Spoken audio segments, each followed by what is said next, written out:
जिसको कहते हैं ना अंग्रेजी में, यू मस्ट डू दिस। ज्ञानी को ये नहीं कहा जा सकता you must do this, you have to do this. ज्ञानी can choose to do whatever. फिर कहूं, ज्ञानी की कॉपी करने की कोशिश न करना।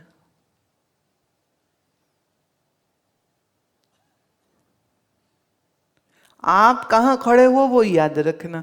आपकी मन बुद्धि किस भ्रम के आवरण के पर्दे में अभी भी लिपटी पड़ी है, वो ध्यान रखना उस बात का।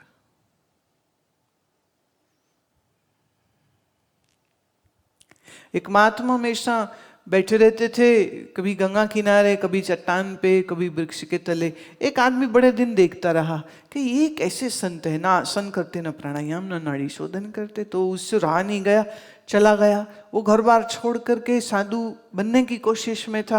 वो जाके उसने कहा, महात्मा जी एक प्रश्न है। महात्मा ने कहा, पूछो। कह रहे, आप कुछ भी नहीं करते हो, ना जप करते देखा, न तपस्या करते देखा, और तो और आप एकादशी पे भी भोजन कर रहे थे, तो आप कैसे महात्मा हो? महात्मा चुप रहे। उसने कहा, अच्छा मुझे ये बताइए, आप क्या रात को जाग के शायद जप करते होंगे, तो मेरे संशय को निवारण करिए। क्या आप रात को करते हैं? महात्मा कहते नहीं। तो बड़े दिल को धक्का लगा, ना दिन को करे ना रात को करे, कैसा महात्मा है? ग्रंथ कब पढ़ते हैं? बोले कभी भी नहीं। कभी मंदिर में उपासना करते भी नहीं देखा आपको? बोले मंदिर में जाते ही नहीं। नहीं, कैसा संत है? कह रहे, मैं तो आपको फिर संत नहीं मानता। बोले बड़ी अच्छी बात है, तुम संत मानो भी मत, हम ठहरे ब्रह्म, कहां संत बनाओगे? हम तो ब्रह्म स्वरूप हैं, हमें संत बनना भी नहीं है। तो अपनी पदवी अपने पास रखो, मत कहो हमें संत। हाँ, हम बिल्कुल नहीं। जो हम हैं सो तुम जानते नहीं। तुम्हारी बुद्धि की अभी उतनी समझ, उतनी पकड़, उतनी उड़ान नहीं कि तुम समझ सको कि हम क्या है या हम कौन है। अब मंदिर जाता, जप करता, तप करता, महात्मा सारे समाज को जल्दी से समझ आ जाएगा, पर कुछ ना करता हुआ महात्मा किसी के समझ भी नहीं आएगा। लगेगा ये कैसे?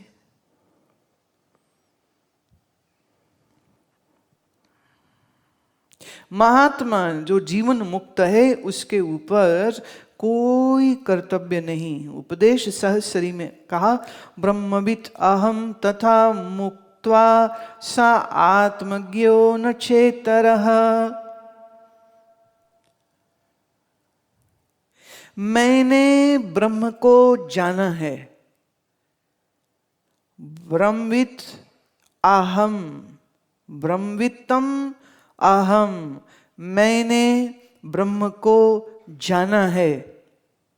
तथा मुक्त्वा, जिसने इस वचन का भी त्याग कर दिया है। मैंने वो ये ना कभी कहेगा मैंने ब्रह्म को जान लिया है। वह ही असल में आत्मा के जानने वाला होता है ना? एक अजीब पेंच इसमें भी। जो कहे मैंने जाना है तो जाना नहीं है। मैंने ब्रह्म को जान लिया है, जिसने इस वचन को भी त्याग दिया है, वो ही वास्तव में ब्रह्म का जानने वाला होता है। एक ने कहा, क्या आपने परमात्मा को देखा है? रामकृष्ण से विवेकानंद ने यह प्रश्न पूछा था, जब वो अभी विवेकानंद नहीं थे, नरेंद्र। तो नरेंद्र ने प्रश्न पूछा रामकृष्ण से, क्या आपने परमात्मा को देखा है? आज तक नरेंद्र ने जितने लोगों से पूछा, सबने कहा ढूंढ रहे हैं, खोज रहे हैं, मिल जाएगा। किसी ने कहा उसको देखा थोड़ी जा सकता है, आदि आदि सब ऐसे उत्तर तो नरेंद्र को रटे पड़े थे, और वो चेक करते रहते थे। उनका भी एक रडार था, वो भी चेक करते रहते थे। जब यही प्रश्न रामकृष्ण से उनने पूछा तो रामकृष्ण कहते, हाँ बिल्कुल देखा। जैसे तुम मुझे अभी देख रहे हो, इससे भी ज्यादा स्पष्ट मैंने परमात्मा को देखा। नरेंद्र तो तैयार नहीं थे ना इस जवाब के लिए, उन्हें तो लगता था किसी ने देखा ही नहीं, सब बकवास है। तो नरेंद्र तो सांस रुकी और फिर हिम्मत जुटा करके पूछी, वो कैसा है?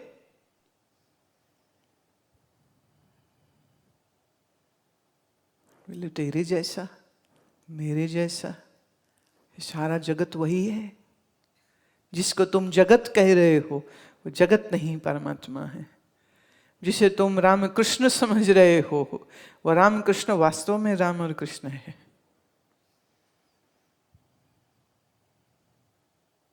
अब उन्होंने ये नहीं कहा कि मैं ही हूं, उन्होंने कहा आपने जाना?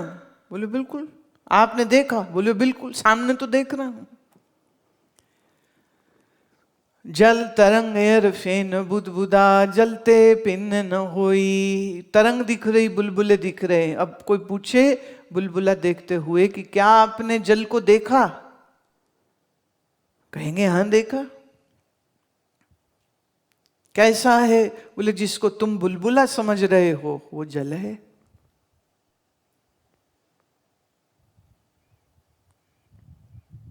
अस्ति बाति प्रिय सिंधु में, नाम रूप जंजाल।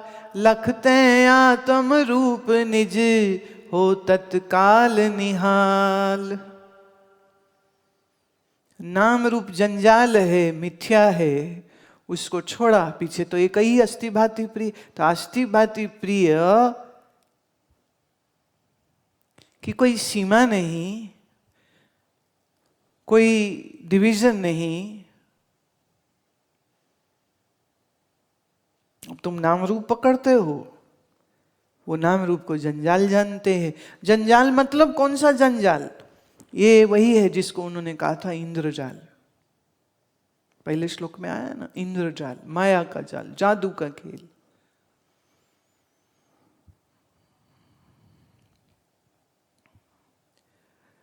मैंने ब्रह्म को जाना, जानने के लिए वो क्या मुझसे अलग होए तो ही मैं उसको जानूं।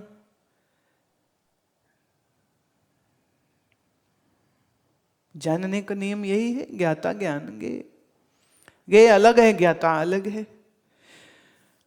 तो मैंने ब्रह्म को जाना बोलने का मतलब ब्रह्म को गेय बना दिया। गेय तो फिर जड़ हो गया, जंजाल हो गया, वो तो ब्रह्म ब्रह्म न रहा। तो अस्ति बाति प्रिय, रूप जो है, या कहे अरूप जो है। अस्ति बाति अरूप जो है, उसमें जानना और जाने जाने वाला कुछ हो ही नहीं सकता। वेदांती ये कहानी बड़े अच्छे से बोलते हैं कि एक नमक की दो पुतलियां सागर घूमने गईं और घूमते घूमते वो पहुंची जब किनारे, तो एक ने कहा कि मैं जरा सागर में होके आती हूँ, देख के आती हूँ कि कितना गहरा है, कितना गहरा है वो कहती है अच्छा। एक गई, दूसरी किनारे रह गई। जो किनारे रह गई वो कहते आज तक किनारे में ही खड़ी है, क्योंकि जो सागर में गई वो लौट के आई नहीं। क्योंकि जो नमक की पुतली सागर में गई वो तो सागर रूप हो गई, तो जो किनारे में बैठी वो कह रहे आज तक इंतजार ही कर रही, कब आएगी कब आएगी, आएगी तो पूछेंगे उससे। अब ये नमक की पुतली तो लौटने नहीं वाली, तो आके कैसे कहे मैंने सागर को जान लिया। तो मैंने परमात्मा को जान लिया, ये स्टेटमेंट जो कोई बोले वो झूठ बोल रहा है, वो गप बोल रहा है। क्योंकि एक मैं और एक जिसको मैंने जाना, मैं हो गया ज्ञाता, ब्रह्म हो गया गेय। और गेय क्या है? क्षेत्र। मैं क्षेत्रज्ञ। तो ब्रह्म को तो असत जड़ दुख रूप बना दिया, जिसको कह रहे कि मैंने ब्रह्म को जाना। कुछ पल्ले पड़ रही बात?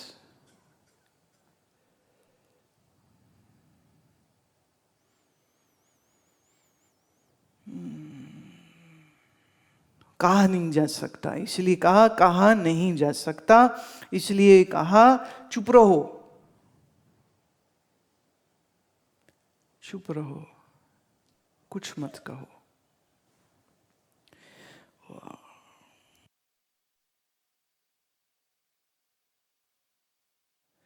तदानीम अमानित्वा आदीनि ज्ञान साधनाति अद्वेष्टा आद्यः सद्गुणः च अलंकारवात् अनुवर्तन्ते।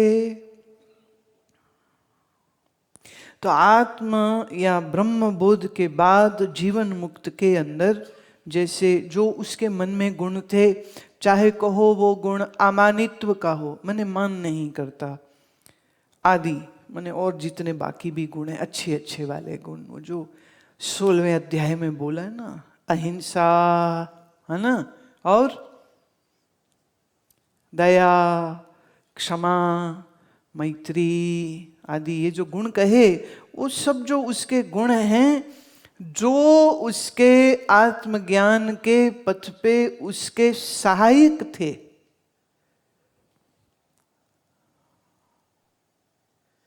ज्ञान साधनाति, ज्ञान के जो साधन थे, जैसे अदवेष्टा आद्य, अदवेष्टा मैंने कभी किसी को नुकसान न देना, किसी का कोई नुकसान न करना, जैसे अच्छे अच्छे गुण मन के अंदर रखने, सद्गुणः च, सद्गुणः ये क्या हो जाएंगे, चा अलंकारवत् अनुवर्तन्ते, ये उस ज्ञानी के श्रृंगार हो जाते, ज्ञानी के वो श्रृंगार हो जाते हैं। अब उसे करने की जरूरत नहीं है, अब वो उसके मन के, चरित्र के, कैरेक्टर के एक सहजता से उसके मन का भाग बने रहते हैं। कोई अलग से मेहनत करने की अब उसको आवश्यकता नहीं होती है। उत्पन्न आत्मा अवबोधस्य हि अवदेष्टा आद्यः गुणः अयत्नतो भवन्तस्य नातु साधन रूपिणः। कहते हैं जिसने आत्मबोध पाया है उस व्यक्ति के लिए अहिंसा सहज से आती है। क्यों? अब दूसरा कोई रहा ही नहीं, लड़ें किससे? भोजन खाते हुए आपके दांत से आपकी जीभ कट जाए तो आप अपने दांत नहीं तोड़ते।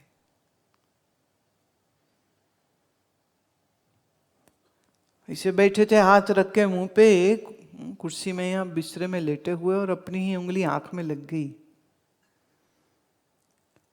आंख में बड़ी दर्द हुई, तब क्या करोगे? उंगली तोड़ोगे?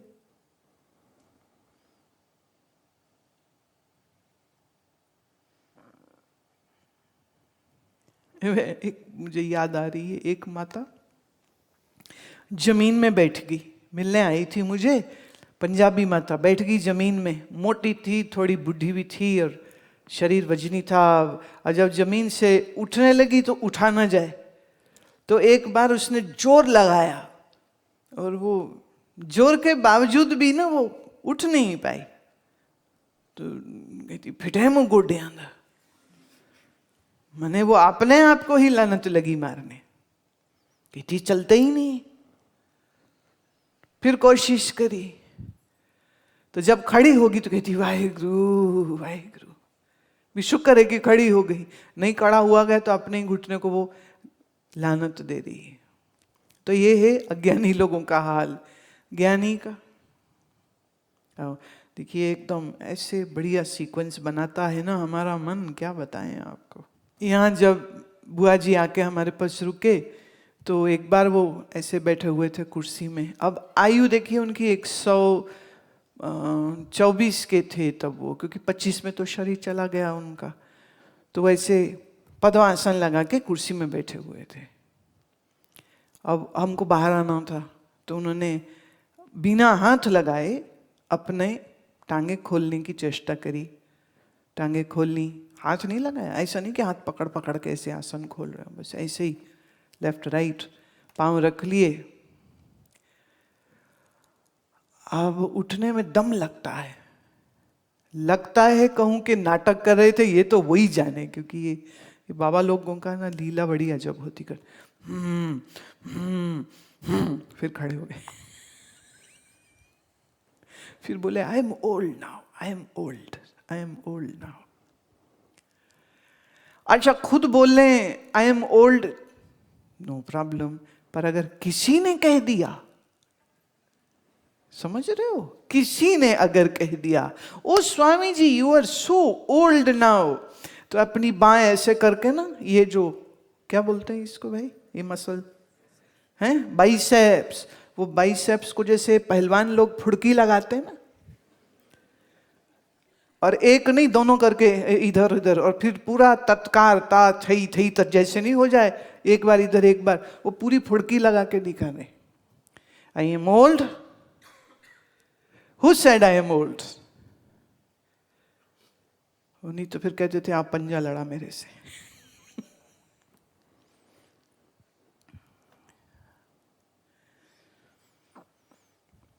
बिना यत्न के, बिना प्रयत्न के उनके अंदर हंसी, विनोद, प्रेम, नम्रता के ये सहज गुण होते हैं।